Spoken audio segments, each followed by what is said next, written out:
धर्म संस्थापनार्थाय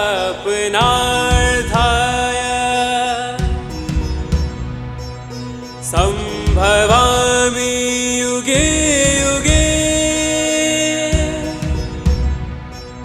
संभवामि युगे युगे संभवामि युगे युगे। तो पहला सिद्धांत तो ये था कि प्रकृति पुरुष है। जितना भी तुम्हें दिख रहा है इस चार्ट में, यानी इस समस्त ब्रह्मांड में, पूरा ब्रह्मांड सिमट के आया है इस चार्ट में, हाँ कि नहीं? ब्रह्मांड में जो कुछ भी है इट इज रिटन हेयर। मैक्रोकॉस्म माइक्रोकॉस्म सब कुछ आ गया। तो जो कुछ भी है वो सब कुछ अनादि है, इसे किसी ने बनाया नहीं है, पहला सिद्धांत। और दूसरा, इसी ब्रह्मांड के अंदर हमें राग द्वेष होते हैं। कुछ अनुकूल दिखता है तो उस ओर भागते हैं, कुछ प्रतिकूल दिखता है तो उससे विपरीत भागते हैं। ये राग द्वेष आदि विकार और त्रिगुणात्मक संपूर्ण पदार्थ हम में होते हैं विकार, और पदार्थों में जितना भी सत्व रजस तमस के जो भी गुण हैं, ये सब किस में से उत्पन्न हुई है? प्रकृति से उत्पन्न हुआ जान। कौन सी प्रकृति? No, again words have a different meaning. Surnames, हाँ, अपरा, अपरा प्रकृति। यहाँ जहाँ प्रकृति लिखा है ना, उसके आगे तुम्हारी अगर किताब हो तो तुम लिख सकते हो अपरा प्रकृति से उत्पन्न हुए हैं। तो दो सिद्धांत हो गए इस श्लोक के अंदर। नेक्स्ट श्लोक के अंदर कार्य और कारण को उत्पन्न करने में हेतु प्रकृति कही जाती है। तीसरा सिद्धांत, कार्य और कारण को उत्पन्न करने में हेतु प्रकृति। हेतु मतलब रीजन, कारण, उसके पीछे कौन है, उसको बना कौन रहा है? तो प्रकृति ही बना रही है। प्रकृति यानी कौन हुई अब?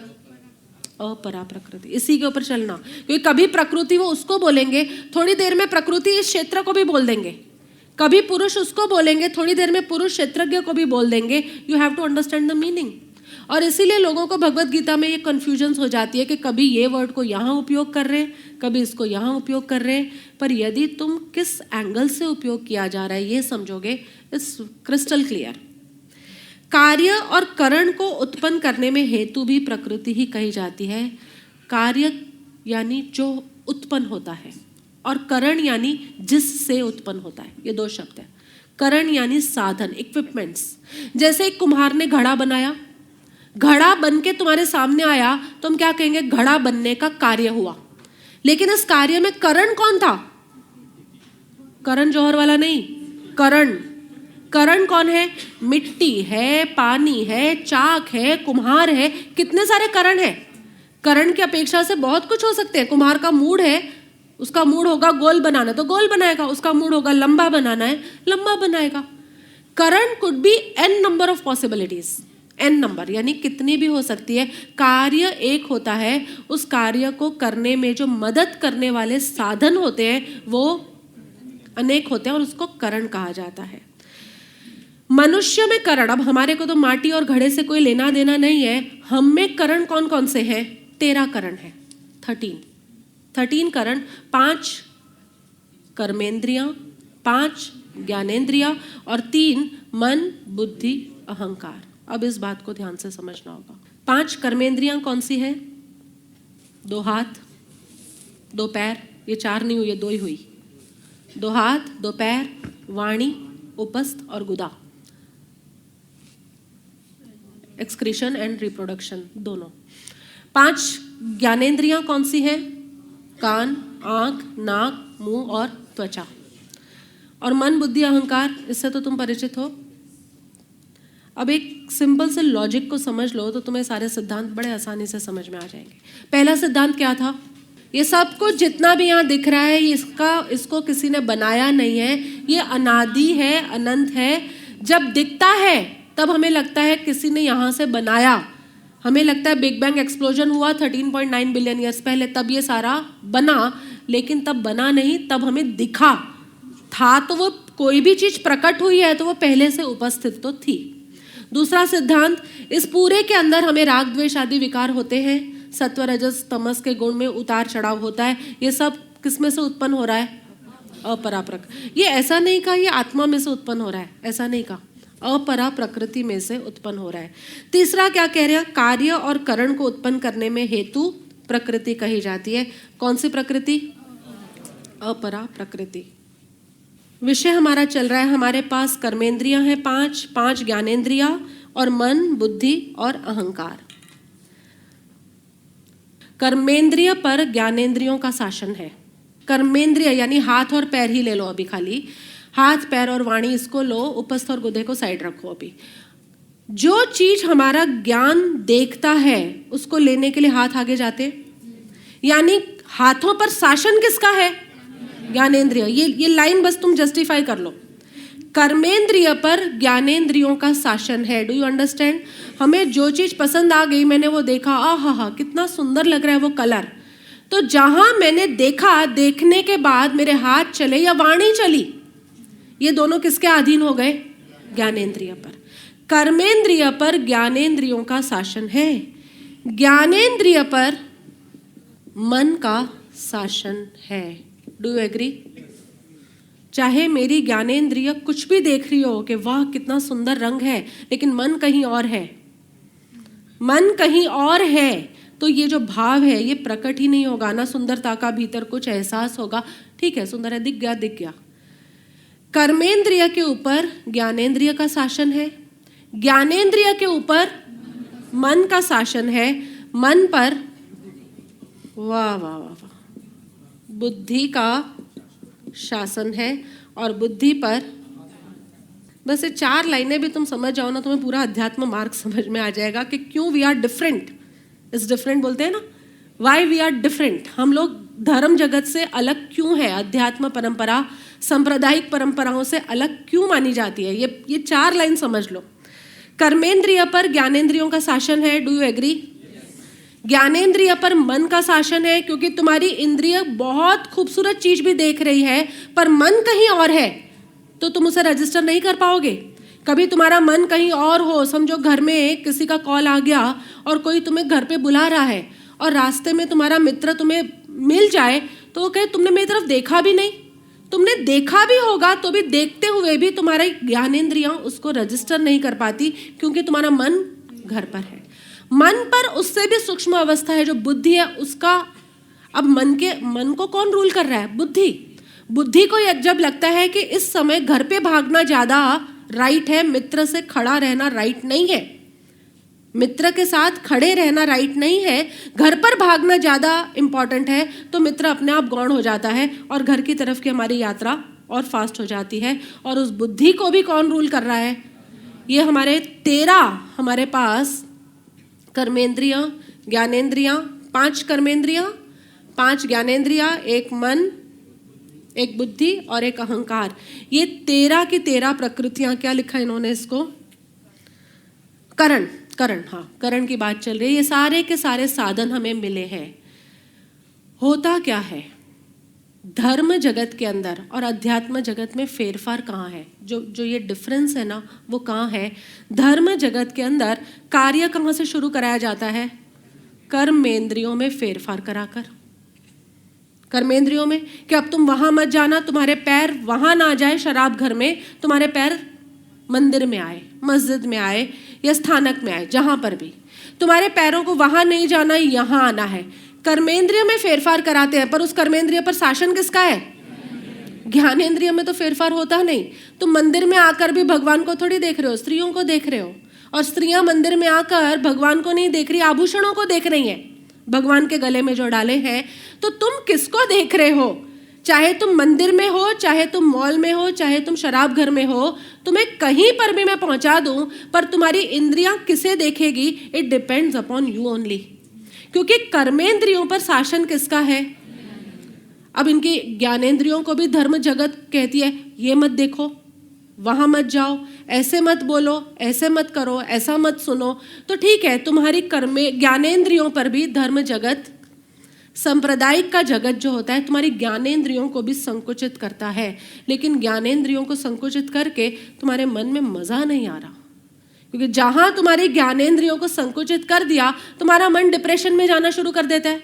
ये क्या, अब ये ना करो, वो ना करो, ऐसे मत खाओ, ऐसे मत बोलो, यहाँ मत जाओ, हर चीज़ के तो डोंट एंड डोंट रूल्स की लिस्ट दे दी हमें। तो मन कहाँ भागता है? चाहे तुम्हारी ज्ञानेंद्रियां वहाँ नहीं जा रही, लेकिन मन वहाँ भटक सकता है कि नहीं? तुम्हारी कर्मेंद्रियां भी वहाँ है, तुम्हारी ज्ञानेंद्रियां भी वहाँ है, लेकिन उस समय मन कहीं और जा सकता है कि नहीं? मन भटक रहा है। तो पूरा धर्म जगत क्या कार्य कर रहा है अभी? संप्रदाय जगत, संप्रदाय का जगत तुम्हारी कर्मेंद्रियों में फेरफार कराएगा, तुम्हारी ज्ञानेंद्रियों में फेरफार कराएगा तुम्हारा। लेकिन ये कर्मेंद्रिय और ज्ञानेंद्रियों पर शासन किसका है? मन का। और उस मन पर किसका शासन है? और बुद्धि पर किसका शासन है? तो अध्यात्म जगत तुम्हारी बुद्धि और अहंकार पर कार्य शुरू करता है। वो कहता ही नहीं है कि तुम अपने कर्मेंद्रियों को यहाँ मत ले जाओ, वहाँ मत ले जाओ, ज्ञानेंद्रियों से ये मत देखो, ये मत सुनो, ये मत बोलो, वो कुछ नहीं कहता। इन पांचों के बीच में कौन है? मन। सेंटर पॉइंट पे ये है मन। मन के ज्ञानेंद्रिय और कर्मेंद्रिय चाहे कहीं पर भी हो, मन जो है वो किसके अधीन है? बुद्धि के। और बुद्धि किसके अधीन है? अब तुम्हारा बुद्धि और अहंकार को, अहंकार भी गलत नहीं, अब तुम्हें पता है ना, अहंकार इज नॉट एनीथिंग रॉन्ग। अहंकार यानी मैं हूं। अहंकार का मतलब केवल इतना ही है कि मैं हूं। अब ये मैं हूं तुम्हारा किससे जुड़ता है? क्षेत्रज्ञ से जुड़ जाए, यानी मैं से जुड़ जाए, आत्मा से जुड़ जाए तो राइट है। और यही अहंकार यदि तुम्हारा शरीर मन बुद्धि से जुड़े तो रॉन्ग है। अध्यात्म जगत की सारी प्रक्रिया हमारी कहाँ चलती है? बुद्धि और अहंकार के फेरफार। बुद्धि में स्थूल बुद्धि को प्रगटाओ, फिर सूक्ष्म बुद्धि को प्रगटाओ, फिर अहंकार शरीर मन और बुद्धि में है, वहां से हटाकर मैं में ले जाओ। तुम्हें समझ आ रहा है कि नहीं? क्वेश्चन मार्क वाला तो नहीं है? ये सबसे बड़ा भेद है। सारा सांप्रदायिक जगत तुम्हें क्रिया कांडों में फेरफार करने को कह रहा है या ज्ञानेंद्रियों का संयम करने को कह रहा है, लेकिन वो संयम होता है क्या? क्यों नहीं होता? क्योंकि कर्मेंद्रियों पर ज्ञानेंद्रिय का शासन है, ज्ञानेंद्रियों पर मन का शासन है, मन पर बुद्धि का शासन है और बुद्धि पर अहंकार का शासन है। या तो तुम सीधा अहंकार पे काम कर डालो, लेकिन इट इज नॉट इजी, इसलिए हम लोग उसे बुद्धि से शुरू करते हैं। सीधा इतना बड़ा पिज्जा खाना पॉसिबल है? तो इसलिए हम क्या करते हैं? Divide it into 6 piece pizza, 8 piece pizza, 4 piece pizza. और जितने ज़्यादा लोग हैं उतने ज़्यादा पीसेस में डिवाइड करते हैं। तो जितने ज़्यादा तुम सत्संगी सुनने आओगे उतने ज़्यादा पीसेस में हमको भी इस मोक्ष मार्ग को डिवाइड कर करके समझाना पड़ता है, क्योंकि किसकी बुद्धि किस बात को पकड़ेगी हमें भी नहीं पता। किसी की बुद्धि इसको पकड़ेगी, किसी की पिछले सत्संग को पकड़ेगी, but we keep on dividing dividing dividing. But the purpose of dividing is not division, the purpose of dividing is union. The entire purpose of dividing इन सबका क्या है? कि ईश्वर के साथ ऐक्यता हो जाए। संप्रदाय का धर्म कर्मेंद्रिय और ज्ञानेंद्रियों के वो रोकता है, उन पर संयम, उन पर काबू करने की कोशिश करता है, लेकिन उन्हें ये नहीं पता कि ज्ञानेंद्रिय पर भी मन का शासन है। और ये मन तो बेचारा बड़ा सीधा साधा है। किसी ने ऐसा कहा मन दुश्मन है? मैंने सुना किसी ने ऐसा बोला। किसी ने मन में भी ऐसा सोचा, मन तो हरामी है, मन तो दुश्मन है, मन तो ये मन ही बाधा है। नहीं, ये मन बाधा नहीं है। ये मन यदि इनके अधीन चलेगा तो सप्रेशन में जाएगा, लेकिन इनके अधीन चलेगा तो ये मन ही तुम्हारा मित्र है। इस मन के माध्यम से ही यात्रा होगी। संप्रदाय का धर्म क्या करता है?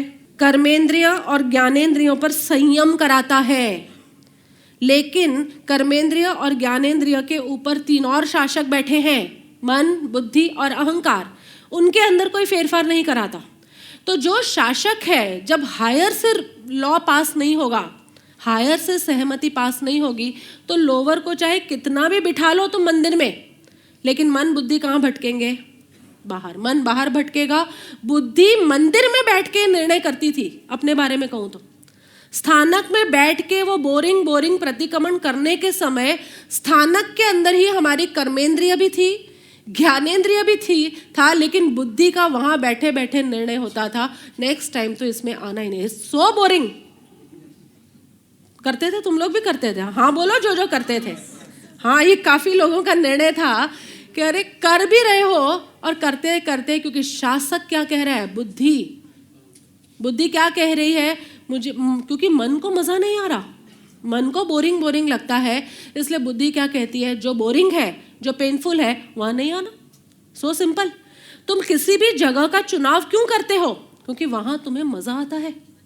किसी भी रेस्टोरेंट का, किसी भी पिकनिक प्लेस का तुम चुनाव क्यों करते हो? क्योंकि वहां तुम्हें मजा या तो आता है या मजा आएगा, ऐसी तुम्हारी प्रोजेक्शन है, धारणा है।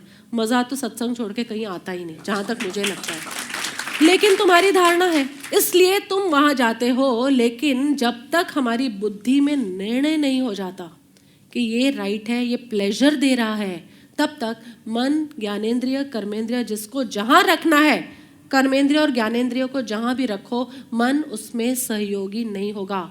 और मन तुम्हारी कर्मेंद्रिय और ज्ञानेंद्रिय के साथ सहयोगी नहीं है। ध्यान से सुनो, मन तुम्हारी कर्मेंद्रिय और ज्ञानेंद्रिय के साथ सहयोग नहीं दे रहा। यहीं से तुम्हारी स्प्लिट पर्सनालिटी शुरू हो जाती है। तुम मंदिर में दिखते हो, तुम स्थानक में दिखते हो, और मन तुम्हारा कहाँ है? तुम्हारे बुद्धि के अधीन है। मन बुद्धि के अधीन है कि नहीं? बुद्धि मन पर कौन शासन कर रहा है? और बुद्धि का निर्णय क्या है? यहाँ मजा नहीं आ रहा, और वह बुद्धि भी आगे जाके अहंकार के शासन में है। तो यहाँ पूरा अध्यात्म जगत क्या करता है? ऊपर की चिंता ही नहीं करता, सीधा हाईएस्ट को इन्फ्लुएंस करने की कोशिश करता है। तुम यहाँ पर कोई आए हो और तुम आके कहो कि भाई इसको बोलो, समझो ये दिव्या को बोलो कि मुझे बेन प्रभु से मिलना है, हो जाएगा मिलने का काम। तुम्हें क्या है? तुम्हें अच्छी तरह पता है हाईएस्ट को इन्फ्लुएंस करना है, यानी सीधा गौतम प्रभु को इन्फ्लुएंस करो, उनके पास रिक्वेस्ट करो। इन्फ्लुएंस नहीं होता है यहाँ कुछ, उनको आके तुम रिक्वेस्ट करो, हाईएस्ट को रिक्वेस्ट करो, या हाईएस्ट को इन्फ्लुएंस में करो, या हाईएस्ट को प्रभाव में लो, तो लोएस्ट अपने आप सारे प्रभाव में आ जाएंगे कि नहीं? और जिससे मिलना है उससे मुलाकात हो भी जाएगी ना। अगर गौतम प्रभु से कहा होगा कि बेन प्रभु से मिलना है, तो मुलाकात वो कहीं ना कहीं से करा ही देंगे। अगर अहंकार से हम कहते हैं, कर्मेंद्रियों से कहते हैं ईश्वर से मिलना है, नहीं, वो कर्मेंद्रिय कहती है go, I am in influence of ज्ञानेंद्रिय। तुम ज्ञानेंद्रिय से कहते हो कि मुझे इन आंखों से ईश्वर का दर्शन करना है, वो कहते हैं जा भाई, मैं तो मन के अधीन हूँ। तुम मन से कहते हो, मन कहते हैं यहाँ से निकलो, मैं तो बुद्धि के अधीन हूँ। तुम बुद्धि के पास जाते हो, वो कहते हैं हाईएस्ट, हम सब में हाईएस्ट ऑर्डर किसका है? अहंकार का। तुम उसके पास जाओ, और अहंकार के पास जाते हो तो वो सिंपली इतना कहता है, अपने आप को जो तुम हो उसमें रख दो, दर्शन हो गया। जो तुम हो इतना ही करना है। तुम कहाँ हो? तुम शरीर मन बुद्धि नहीं हो, तुम क्या हो? आत्मा हो। तुम आत्मा हो, परमात्मा हो, ईश्वर हो, जो मानना है मानो। तुम अपनी आस्था को उसमें डाल दो। अभी तुम्हारी आस्था क्या है? मैं शरीर हूँ, मैं मन हूँ, मैं बुद्धि हूँ, मैं सुखी हूँ, मैं दुखी हूँ, मैं पापी हूँ, मैं पुण्य वाला हूँ, मैं तपस्वी हूँ, मैं महावीर जयंती का लड्डू खाने वाला हूँ। अभी तुम्हारी मान्यता ये है, लेकिन तुम्हारी इस मान्यता को हटाकर इसके ऊपर, और इसके लिए 5 शब्द देंगे कृष्ण लास्ट श्लोक के अंदर। 5 श्लोक आएंगे, 5 शब्द आएंगे, तुम्हें मैं हूं की सारी धारणा उसके अंदर डालनी है। धर्म जगत, संप्रदाय जगत कहाँ कार्य कर रहा है? ज्ञानेंद्रिय और कर्मेंद्रिय पर शासन करने में, संयम करने में। लेकिन अध्यात्म जगत मूलभूत बात को पकड़ता है कि ऊपर से बुद्धि और अहंकार से शुरू करो। जहां तुम्हारी बुद्धि ने निर्णय ले लिया ना कि सत्संग में मजा आता है, अब मन, कर्मेंद्रिय, ज्ञानेंद्रिय सब अपने आप आएंगे यहाँ। लेकिन जहां तुम्हारे बुद्धि ने निर्णय नहीं लिया, वहां इनको जबरदस्ती भेजना पड़ेगा। जैसे तुम लोगों को भेजते थे ना जबरदस्ती पहले सत्संग में, वैसे भेजना पड़ेगा। लेकिन एक बार बुद्धि का निर्णय हो जाए, फिर कोई जबरदस्ती नहीं चलती। चलो, तो तीसरा सिद्धांत हमारा क्या था? कार्य और करण को उत्पन्न करने में हेतु प्रकृति कही जाती है। ये एक्चुअली करण समझाने में मुझे लगा, बाकी सिद्धांत ये नहीं है। सिद्धांत क्या कह रहा है? ये सब भी उत्पन्न कहाँ से हो रहा है? अपरा प्रकृति से।